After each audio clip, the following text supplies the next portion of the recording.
अस्सलाम वालेकुम, welcome to my YouTube channel kitchen with Sam. आज मैं आप लोगों के लिए लेके आई हूँ फ़िश ग्रेवी या मछली के सालन की मज़ेदार और आसान सी रेसिपी। हम इसको कैसे बनाएँगे आपके साथ मैं ये शेयर करने लगी हूँ। यहाँ पे मैं आपको बताती चलूँ कि यहाँ तकरीबन 1 किलो के करीब जो है वो मैंने फ़िश ली थी और ये पम्फ्लेट है। इसको मैंने इस तरह के पीसेज़ में कटिंग करवा लिया था और उसके बाद लहसुन लगा के इस पे थोड़ी देर रख के इसको अच्छे से वॉश कर लिया था। यहाँ पे हमने 1 से डेढ़ टेबल स्पून जो है वो लहसुन अदरक का पेस्ट लेना है, 2 अदद टमाटर, आधा कप दही, 1 टेबलस्पून जो है हरी मिर्चों का पेस्ट लेना है और 2 अदद दरमियानी प्याज जिनको स्लाइसेस में कटिंग कर लिया था। तो चलिए स्टार्ट करते हैं। देगची में हमने 2 आंडी के चम्मच के बराबर ऑयल डाल दिए है। आप चाहें तो ऑयल जो है वो कम या ज़्यादा कर सकते हैं। इसके साथ ही हमने इसमें लहसुन अदरक का पेस्ट भी ऐड कर देना है। यहाँ मैं आपको बताती चलूँ कि हम जो है लहसुन अदरक डेली बेस पे जो है ताज़ा इस्तेमाल करते हैं और इसको हम कद्दूकस करके यूज़ करते हैं। इस तरह से हांडी का टेस्ट मज़ीद मज़ेदार हो जाता है।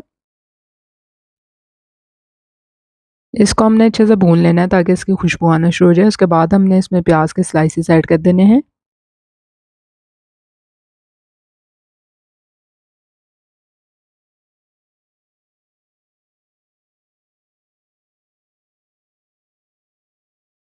प्याज को हमने इतनी देर तक पकाना है कि ये गोल्डन ब्राउन हो जाए। डार्क ब्राउन नहीं करना हमने, वरना हमारी ग्रेवी का कलर जो है वो बिल्कुल चेंज हो जाएगा।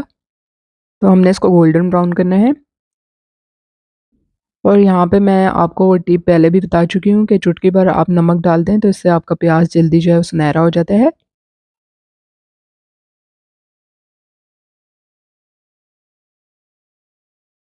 ये देखिए यहाँ पे मैंने इसमें चुटकी भर नमक डाल दिया है। तो प्याज अच्छे तरीके से जो है गोल्डन ब्राउन हो चुका था। अब हमने करना ये है कि जूसर में हमने आधा कप दही, 2 अदद टमाटर और ये सुनहरा हुआ प्याज डाल के अच्छे से इसका पेस्ट बना लेना है।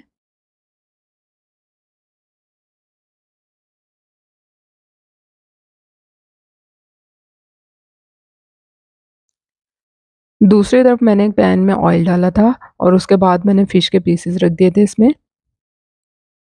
हल्का सा मैंने इसको दोनों तरफ से फ्राई कर लेना है।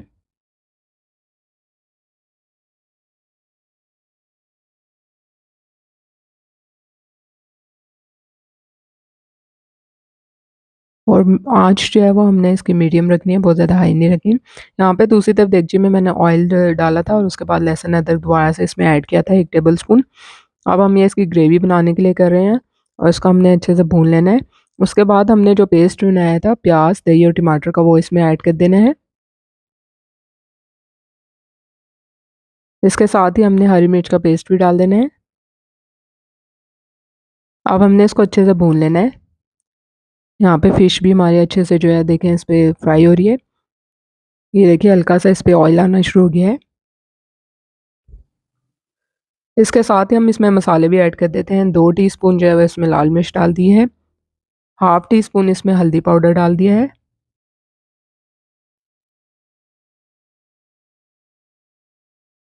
इसके साथ ही हाफ़ टी स्पून जो है वो मैंने इसमें भुना हुआ ज़ीरा पाउडर डाला है। भुना हुआ है और पिसा हुआ है। सवा चम्मच जो है वो इसमें नमक डाला है मैंने। हाफ़ टी स्पून इसमें जो है भुना हुआ पिसा हुआ धनिया पाउडर डाला है। हमने इसको अच्छे से मिक्स कर लेना है। इसकी भुनाई कर लेनी है अच्छे से।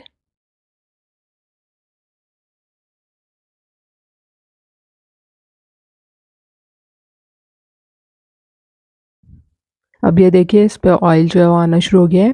इसके साथ ही अब हम फ़िश के पीसेस जो हैं वो इसमें रखना शुरू कर देंगे। बहुत एहतियात से रखने हैं कि ये टूटे नहीं।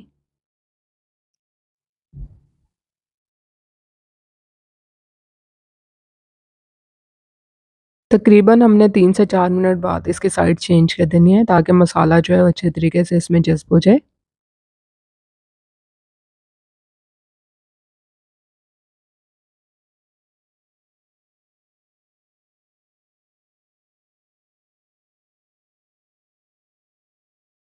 ये देखिए अब हमने इसकी साइड चेंज कर दी थी।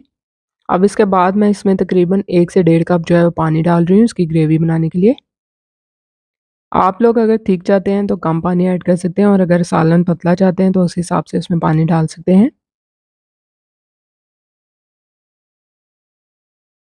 कलर आप देख सकते हैं इसका ग्रेवी का अभी से कितना शानदार लग रहा है। अब मैंने इसको ढक्कन डाल के तकरीबन 6 से 7 मिनट के लिए पकने के लिए रख देना है, दम वाली आंच। तो देखिए तकरीबन 7 से 8 मिनट के बाद दम वाली आंच पे रखने के बाद मछली का सालन जो है वो तैयार हो चुका है। मछली जल्दी गल जाती है। तो अब हमने इसको जो है वो एक सर्विंग बाउल में जो है निकाल लेना है। आप देख सकते हैं इसकी ग्रेवी का कलर कितना शानदार लग रहा है। आप लोग रेसिपी को ज़रूर ट्राई कीजिएगा। इसका टेस्ट बहुत ही ज़्यादा लज़ीज़ और मज़ेदार होता है। इसके बाद मैंने इसको कसूरी मेथी से गार्निश कर दिया था और साथ ही मैंने जो है उसमें फ्रेश हरा धनिया भी डाल दिया था। रेसिपी पसंद आई है तो इसको लाइक और शेयर ज़रूर कर दीजिएगा और चैनल को सब्सक्राइब करना मत भूलिएगा।